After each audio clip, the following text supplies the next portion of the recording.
दोस्तों, महापुरुष अक्सर अपनी बात कहानियों के माध्यम से कहा करते थे, क्योंकि उन्हें पता होता था कि अगर किसी को सीख दी जा सकती है तो कहानियों के माध्यम से बहुत आसान तरीके से दी जा सकती है। अगर ऐसे ही कोई ज्ञान की बात करता है तो आदमी उतना ध्यान लगाकर नहीं सुनता जितना कि कहानी में सुनता है। तो दोस्तों, ऐसी ही एक कहानी भगवान बुद्ध की मैं सुनाने वाला हूँ, जिसे सुनकर आपका मन हर काम में लगने लग जाएगा। लेकिन इसके लिए आपको इस कहानी को आखिर तक सुनना पड़ेगा। तो अपने सभी काम पहले खत्म कर लें और एकदम खाली मन से बैठ जाएं, क्योंकि ज्ञान खाली मन से ही लिया जा सकता है। चलिए कहानी शुरू करते हैं। एक गुरु अपने शिष्यों को ध्यान साधना सिखा रहे थे। तभी एक शिष्य बोल उठा, गुरुजी, मैं कुछ समझ नहीं पा रहा हूँ, क्या मैं आपसे कुछ पूछ सकता हूँ? गुरु ने कहा कि हाँ, पूछ सकते हो। शिष्य ने कहा कि जब मैं पानी पीता हूँ तो मेरी प्यास बुझ जाती है, या कोई भी पानी पीता है तो प्यास बुझ जाती है, तो ये ध्यान के संबंध में क्यों नहीं होता? जब हम आपके कहे अनुसार ध्यान लगाते हैं तो हम में से कोई पहले, कोई बाद में, तो कोई कभी भी ध्यान की स्थिति को प्राप्त नहीं कर पाता। ऐसा क्यों होता है? जैसे पानी से सबकी प्यास बुझ जाती है, वैसे ही ध्यान से सबकी ज्ञान चक्षु खुल जानी चाहिए, पर ऐसा नहीं होता है। गुरुजी ने कहा कि कल हमें किसी ने भोजन पर आमंत्रित किया है। कल तू मेरे साथ चलना, मैं तुम्हारे प्रश्नों का उत्तर वहीं पर दूंगा। अगले दिन दोनों गुरु शिष्य भोजन के लिए एक धनी आदमी के घर पहुंचे। धनी आदमी की पत्नी ने उन्हें भोजन पर बुलाया था। दोनों भोजन करने बैठ गए। उन्हीं के साथ स्त्री का पति भी भोजन करने बैठा हुआ था। उसने सभी नौकरों पर चिल्लाकर कहा, क्या ये बेकार सा भोजन बना रखा है? इसमें कोई स्वाद नहीं है। भोजन की थाली फेंक कर नौकरों से कहता है कि जाओ दोबारा से ढंग का भोजन बनाकर लाओ। उस धनी आदमी की पत्नी दोनों गुरु शिष्य से क्षमा मांगकर उन्हें भोजन परोसने लगी। दोनों ने भोजन किया, लेकिन गुरु ने अपनी थाली में 2 रोटी छोड़ दी। गुरु ने उस स्त्री से कहा, बेटी, क्या तुम मुझे ये 2 रोटियां बांध कर दे सकती हो? उसने दोनों रोटियों को बांध कर दे दिया। उसके बाद दोनों वहां से निकल गए। रास्ते में गुरु ने शिष्य से पूछा कि तुम्हें भोजन कैसा लगा? शिष्य ने कहा, भोजन स्वादिष्ट था, मुझे तो भोजन पसंद आया, मुझे भोजन कर कर बहुत अच्छा लगा। गुरु ने पूछा कि इससे अधिक तुम्हें और कुछ नहीं लगा? शिष्य ने कहा, इससे अच्छा और क्या लग सकता है गुरुदेव, मेरी भूख मिट गई और मेरा पेट भर गया। गुरु ने कहा कि भोजन तो अच्छा था, फिर उस स्त्री का पति को भोजन पसंद क्यों नहीं आया? भोजन तो अच्छा बना था और भोजन तो एक ही था, तब उसे पसंद क्यों नहीं आया? शिष्य ने कहा कि आप ठीक कहते हैं गुरुदेव, मैं तो कुछ समझ नहीं पा रहा हूँ, आप ही कुछ बताएं। गुरु ने कहा, अभी तुम मेरे साथ आगे चलते रहो। गुरु शिष्य चलते चलते बहुत दूर निकल आए। शिष्य ने गुरु से कहा, गुरुदेव, अब हमारे आश्रम के मार्ग पर तो नहीं हैं, फिर हम कहाँ जा रहे हैं? गुरु ने कहा, बस चलते रहो। बहुत दूर चलने के बाद एक फटे हाल आदमी गुरु के सामने आ गया और उनके चरणों में गिर गया और बोलता है, हे परमात्मा, मेरी मदद करो, मैं 3 दिनों से भूखा हूँ, मैंने कुछ नहीं खाया हूँ, आप कृपया करके मुझे कुछ खाने को दे दो। गुरु ने उस आदमी को एक पेड़ के नीचे बैठाया और उन 2 रोटियों को निकाल कर उसे दे दिया जो महिला ने उसे दी थी। रोटियों को देखते ही उस गरीब आदमी की आंखें में चमक आ गई। उसने तुरंत उन 2 रोटियों को खा लिया।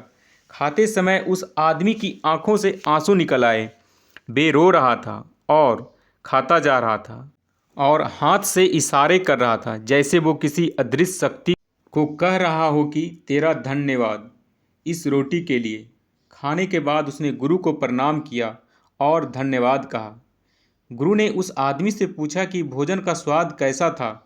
उसने कहा, स्वाद स्वाद तो कहीं था ही नहीं, केवल जीवन था, परमात्मा था, और ईश्वर का यह रोटियां नहीं थी, यह तो साक्षात जीवन था।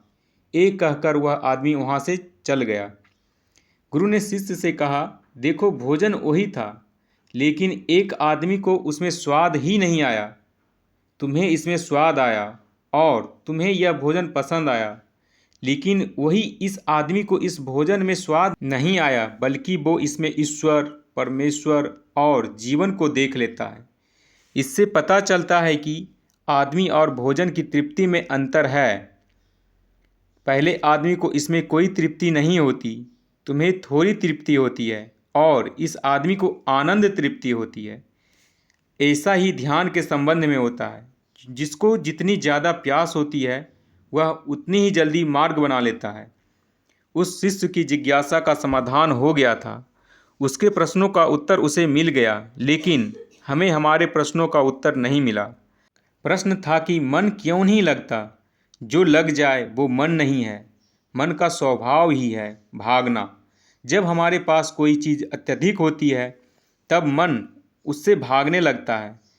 जैसे उस धनी आदमी का मन उस भोजन से भाग रहा था जो उसके लिए एक आम बात थी। लेकिन जब कोई चीज़ हमारे पास सीमित मात्रा में होती है और हमें मिल भी जाती है, तब हमारा मन उससे जुड़ा रहता है और हम उस चीज़ की थोड़ी बहुत अहमियत भी रखते हैं। जैसे शिष्य का मन उस भोजन से थोड़ा बहुत जुड़ा हुआ था, तो उसने उस भोजन के स्वाद को भी जाना। लेकिन जब हमें कोई चीज़ चाहिए होती है और वह हमारे पास नहीं होती, तो पहले हमारा मन उस चीज़ के लिए बहुत लालायित रहता है। वह हर हाल में उसे पाना चाहता है। लेकिन जब कोई चीज़ प्राणों से जुड़ी हुई हो, जैसा कि वह दो रोटी, और जब बात प्राणों पर आ जाए तब मन गायब हो जाता है। तब आप स्वाद नहीं देखते, भोजन का प्रकार नहीं देखते, तब आपको सिर्फ भोजन चाहिए होता है। तब आप एकाग्र हो जाते हैं भोजन के लिए। जो मिले उसी में आपको आनंद आ जाता है। स्वाद हो या न हो, आपके प्राण अंततः उसे स्वीकार कर लेते हैं, और ये तब होता है जब मन नहीं होता। हम हमारे मन को लगाने की बहुत कोशिश करते हैं। कुछ पढ़ाई में लगाने की कोशिश करते हैं, तो कुछ अपने काम में लगाने की कोशिश करते हैं। लेकिन आपने देखा होगा कि मन कहीं नहीं लगता, और ये लग भी नहीं सकता, क्योंकि इसका काम किसी चीज़ में लगाना है ही नहीं, बल्कि इसका काम है आपको भगाना इधर से उधर। एक चीज़ आपको मिली तो दूसरी चीज़ पर ले जाना, दूसरी चीज़ मिली तो तीसरी पर ले जाना। मन संतुष्टि को जानता है ही नहीं, ये केवल पाना जानता है, पाने के बाद भूल जाना जानता है। जो मिल गया है उसे छोड़ देने की आदत होती है, जो छूट गया है उसे फिर से पा लेने की आदत मन की होती है। अपनी ज़िंदगी के पिछले हिस्से को देखो और जानो कि क्या आपका मन कहीं लगा है, कहीं रुका है, या केवल आपको अभी तक भगा ले जा रहा है और आप भाग रहे हैं। अब सवाल आता है कि अगर मन का काम भागना या भगाना है, तो क्या ज़िंदगी भर हम भागते ही रहेंगे? क्या हम कहीं नहीं रुकेंगे? ध्यान से देखो तो ज़िंदगी ऐसी ही है। जन्म से लेकर मृत्यु तक इंसान भागता ही रहता है, कभी किसी चीज़ के पीछे तो कभी दूसरी चीज़ के पीछे।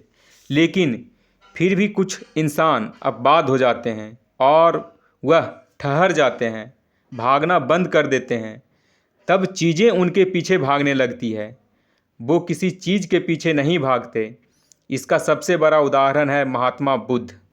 हम आम लोग कैसे अपने जीवन में ठहराव ला सकते हैं, कैसे हम अपने जीवन में एकाग्रता ला सकते हैं, कैसे हम अपने जीवन में अपने मन को नियंत्रित कर सकते हैं। और इसका एक ही रास्ता है, और वह है ध्यान। मन भागता है, ध्यान ठहराव लाता है। मन लालच देता है, ध्यान लालच को देखने के लिए दृष्टि देता है। मन कहता है दूसरी चीज़ को पकड़ लें, ध्यान कहता है जो मिला है उसे तो जान लें। ध्यान एकाग्रता लाता है, लेकिन ध्यान को लेकर भी हम भ्रमित रहते हैं।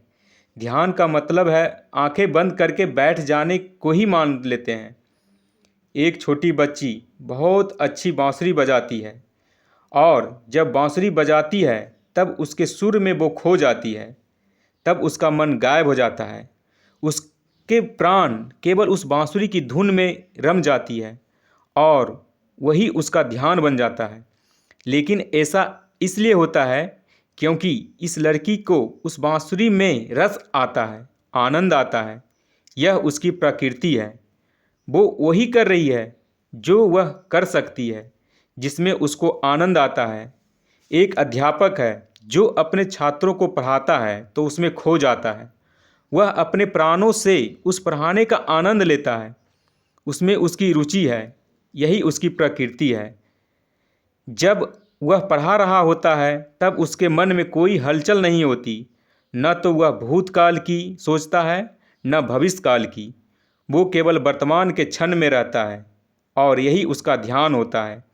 जो आदमी जो है, अगर वही पूरी तरह से होने लगे तो ध्यान स्वतः घटित होने लग जाएगा, एकत्र होने लग जाएगा। लेकिन जब आदमी कुछ होने की कोशिश करता है तो उसका मन हावी होने लगता है, एकाग्रता टूट जाती है और तब हम भागते रहते हैं, सब कुछ पा लेते हैं, तब भी सोचते हैं कि कुछ रह गया है और ये अधूरापन कभी पूरा नहीं होता। क्योंकि जो आप हो सकते थे, जो आपकी प्रकृति थी, वो आप नहीं हुए, बाकी सब कुछ हो गए। ऐसे ही आप हमेशा अधूरे रह जाते हैं, तब मन कहीं नहीं लगता। मन की प्रकृति लगने की है ही नहीं तो लग कैसे सकता है।